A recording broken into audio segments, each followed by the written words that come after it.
পিছনে বইতে ভালো লাগে বেশি। পিছনে হ্যাঁ পিছনে ভালো লাগে বেশি মেহমান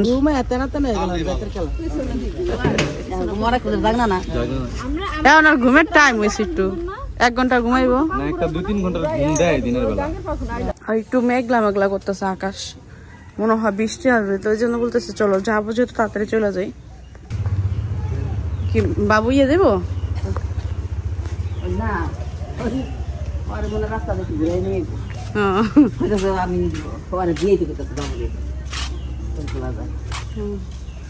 ঘুমাই গেছে দিকরা আর একটু ঘুমাই গেছে এতক্ষণ তো খেলা জাগ নাই আসছিল। আর ড্রেসটা কি করছেন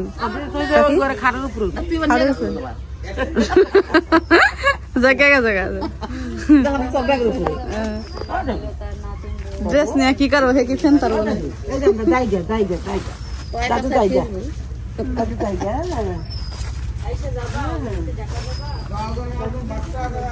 যা যা যাইতে মন চলে আসো।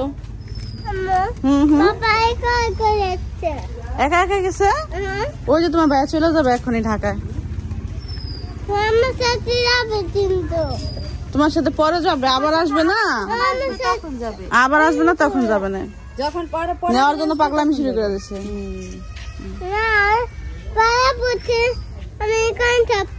ভাইয়া বলছে এখানে থাকবে, ভাইয়া বলছে আর ভাইয়া বলছে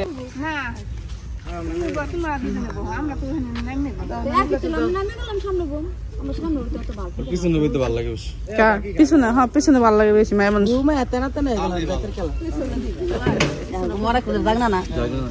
এখন আর ঘুমের টাইম হয়েছে একটু 1 ঘন্টা ঘুমাইবো না একটা 2-3 ঘন্টার ঘুম দেয় দিনের বেলা। ঘুমটা তো আজকে ঘুমাইতে না পারে না।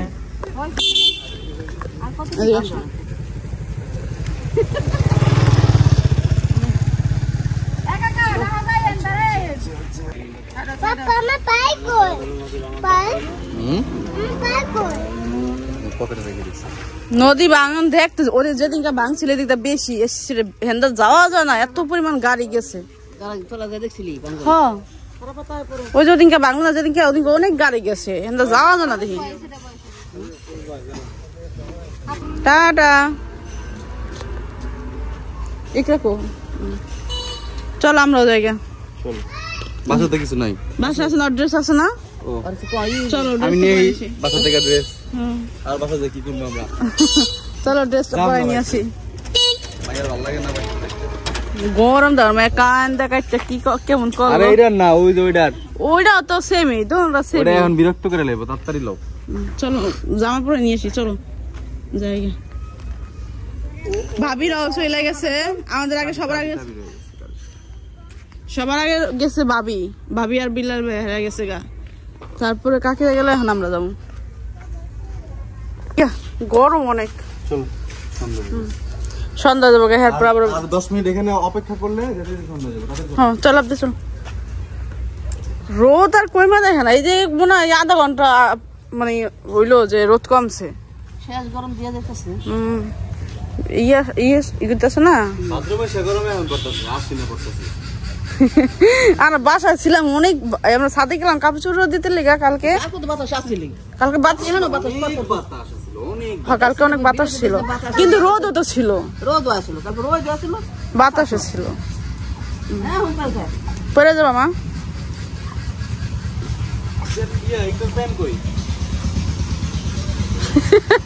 প্যান কই কাকি ছিল জানেন, রেখে দিও টারে মনে রেখে দিও, সিট মিলে না পড়লে সুন্দর লাগে না। 1 মাস করে রাখে না, 1 মাস 2 মাস যার যতটুকু মন চায়। কারো এটা না লাগে না, হের যে জিনিস আছে হে মনে করো যে যদি বেচে আর যদি একজন লোক রাখে হেরে পালার লিগা, এই লোক সারা জীবন ইয়ে করে, হের জীবন তো যাই। তারপর মেয়ের ভালোবাসা আর লোকের ভালোবাসা তো এক না, কমা বেশি ভালোবাসবো, মেয়ে ভালোবাসবো একবার 14 বার দিব গালি। সবাই আবার এক না গো, দুনিয়াটা যদি এমনি চলতো, সব যদি বুয়াদাই চলতো, তাতে মানুষের আল্লাহ। আমরা রাস্তা অর্ধেক থামাই আসে হ্যালো কথা কল লাগছে আমরা আইতাছি না, আমরা জানি যাক আমরা আইছি এই জন্য আবার দেরি করে গেল। যাক এখন সবাই সময় কাটাই গেল।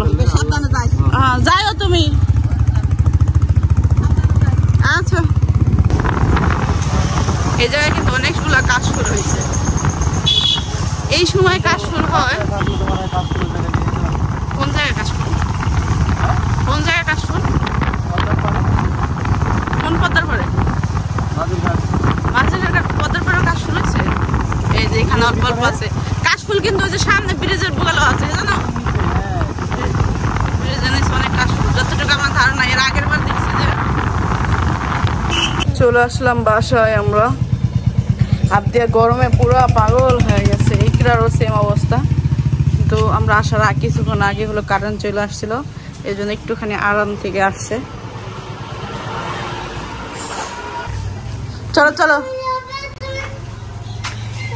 দেখছো কত কাজ করছে অনেক কাজ করছে কি এটা কি ছিল কি কাজ করছে অনেক ইটবালুগুলো এটা ই করছে তারপরে কল আবার আনছে হয়তো উপরে কোনো কাজ করছে এখানে গিরিজ দিছে এটা ইয়ে হয়ে গেছিল না তারপরে মাটি মাটি সমান করছে চলো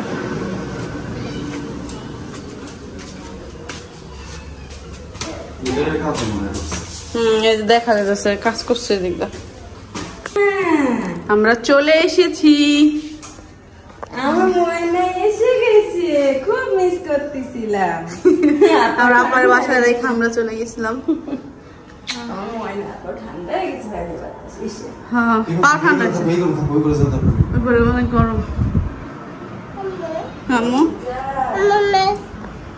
এই কাজ তুমি করো মাঝে মধ্যেই চলো চলো এই রুমে একটু ই খায় নাই তারপর হলো এখানে ডাল রান্না করে রাখছে আর ডিম ভাজা দেশে ভাত খাইছে তরকারি রান্না করে নাই আর আমি হলো বসে আচ্ছা এসে আমি রান্না করবো রে দেখতে পাচ্ছেন এইখানে হলো চিংড়ি মাছ আপা কুটছিল ওই চিংড়ি মাছ মনে করেন একদম পোকায় ধরে গেছে আর পোকা ধরার কারণ হলো আমাদের এই ফ্রিজটা নষ্ট হয়ে গেছে আজকে নষ্ট হয়েছে আমরা জানতামও না আমরা হলো বাড়িতে গেছিলাম আইসা শুনি ফ্রিজ নষ্ট হয়ে গেছে একদম দেখেন একদম পানি পয়রা পুরো ই হয়ে গেছে জানতামও না আইসা আপা বলতেছে যে তোমাদের ফ্রিজ নষ্ট হয়ে গেছে এখন ফ্রিজ হলো ঠিক করার জন্য মিস্ত্রি আনার জন্য বাবু গেছে আমি হলো বারবাড়িতে গেছিলাম তো যাওয়ার পরে যে আসলাম আইসা দেখি অবস্থা তো আদা রসুন সকালবেলা আপা কুটছিল আর হলো সে ডাটা আনছিল শখ করে আমাকে ডাটা খাওয়াবে আর বাবু খুব ডাটা পছন্দ করে সেজন্য আপা বড় একটা ডাটা আনছিল তো ডাটা কুইটা রাখছে এখন মানে এই মুহূর্তে ক্ষুধাও লাগছে বাইরে থেকে না খেয়ে আসছি খাওয়ার আসলে সময় ছিল না কারণ সন্ধ্যা হয়ে যেতেছিল আর আমরা যেহেতু থাকার নিয়ত করে যাইনি আর কোনো কিছু নেওয়াও যায়নি মেয়ের জন্য তো এই জন্য আসলে থাকিনি চলে আসছি তো এখন আমি ভাবতেছি কি করব মানে বুঝতেছি না তো ভাবতেছি একটু মাংস রান্না করি আর আদা রসুন ব্লেন্ডার করা নাই তো একটু আদা রসুন ব্লেন্ড করে একটু মাংস রান্না করি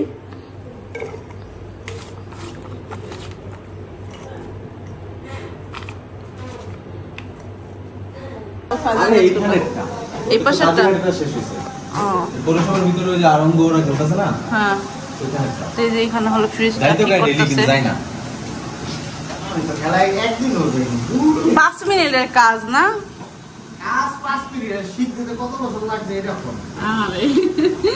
এই জন্য ওই যে ওর জামার বুতামটা আটকে দাও তো বুতাম আটকানো হয় না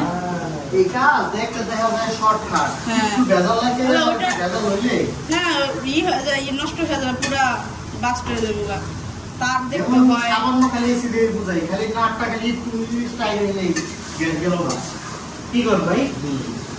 প্রত্যেকটা জিনিসের একটা ইয়ে আছে না পরিশ্রম আছে না পরিশ্রম ছাড়া কোনো কিছুই করা যায় না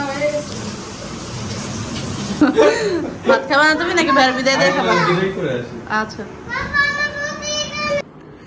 বাড়ির থেকে আসার পরেই হলো ফ্রিজটা আইসা দেখি পানি পড়তেছে আর আপা বলতেছে যে ফ্রিজ নষ্ট হয়ে গেছে শোনার পর আমার খুব মানে অবাক হয়ে গেলাম আর আমার কাছে খুব খারাপ লাগতেছিল আমার মনে হয়েছিল কি ফ্রিজ নষ্ট হয়ে গেছে তার মানে আবার কিনতে হবে এখন আমার বর্তমানে যে অবস্থা আবার ফ্রিজ কিনতে হবে এটা চিন্তা করে আমার মাথা ঘুরেতেছিল তো সাথে সাথে বাবু হলো ইয়ে গেছে আপা মনে হয় গ্লাসে পানি রাখছে সাথে সাথে হলো নিচে চলে গেছে আমি জানতামও না তো নিচে থেকে যায় হলো একটা ভাইয়েরা নিয়ে আসছিল তো ওই যে অনেক খাবার দাবার অনেক কিছু রাখছে আপা কি রাখছে আল্লাহ জানে তো ফ্রিজ ঠিক করতে হলো 1500 টাকা নিল ওই ভাইয়াটা আর আমি ভাবছিলাম আমার ফ্রিজ আবার নতুন করে একটা কিনতে হবে আবার 40-50 হাজার টাকা খরচ হবে সেটা চিন্তা করে আমি খুব ভয় পেয়ে গেছিলাম পরে শুনলাম যে না 1500 টাকাতে হয়ে গেছে, সেটা শুনে আমি খুব খুশি হয়েছি।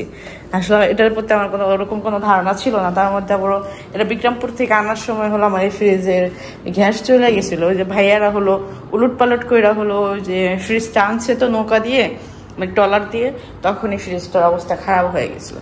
তো এতদিন এটা মানে টিকবে সেটা আমি মানে ভাবার একটা বিষয়। তারপর ঢাকায় গেলাম, ঢাকা থেকে আবার দেশে ট্রান্সফার করলাম। তো এই ফ্রিজটার উপরে অনেক বেশি ধকল গেছে, অনেক কিছু হয়েছে। তো সেই অনুযায়ী তো ফ্রিজটা অনেক ভালো ছিল, ভালো সার্ভিস দিছে।